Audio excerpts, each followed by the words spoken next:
హనుమంతునికి ఉన్న అష్టసిద్ధుల గురించి మీకు తెలుసా? అష్టసిద్ధులు అంటే హనుమంతునికి ఉన్న 8 అద్భుతమైన శక్తులు. మరి అవి ఏంటో ఇప్పుడు తెలుసుకుందాం. మొదటిది అనిమ అంటే శరీర ఆకారాన్ని పరమాణువు అంత చిన్నగా చేయడం.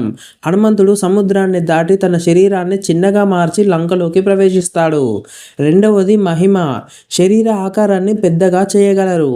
హనుమంతుడు సంజీవని కోసం వెళ్ళినప్పుడు కొండను పెకిలించి తీసుకురావడానికి తన శరీర ఆకారాన్ని పెద్దగా మార్చుకున్నాడు.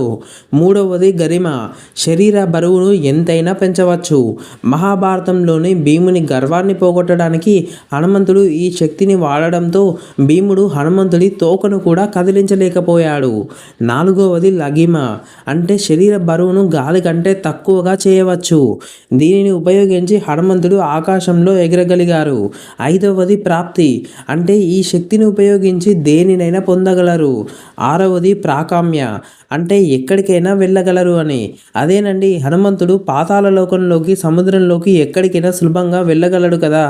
ఏడవది ఈశిత్వం దీంతో పంచభూతాలని అదుపు చేయగలం. ఇక ఎనిమిదవది వశిత్వం ఈ శక్తితో ఇతరుల మనసును అర్థం చేసుకోవడమే కాకుండా అదుపు కూడా చేయగలం. మరి మీకు ఈ ఇన్ఫర్మేషన్ వర్త్ అనిపిస్తే మన వీడియోని లైక్ చేసి జై హనుమాన్ అని కామెంట్ చేయండి అండ్ సబ్స్క్రైబ్ ఆర్వి వండర్స్.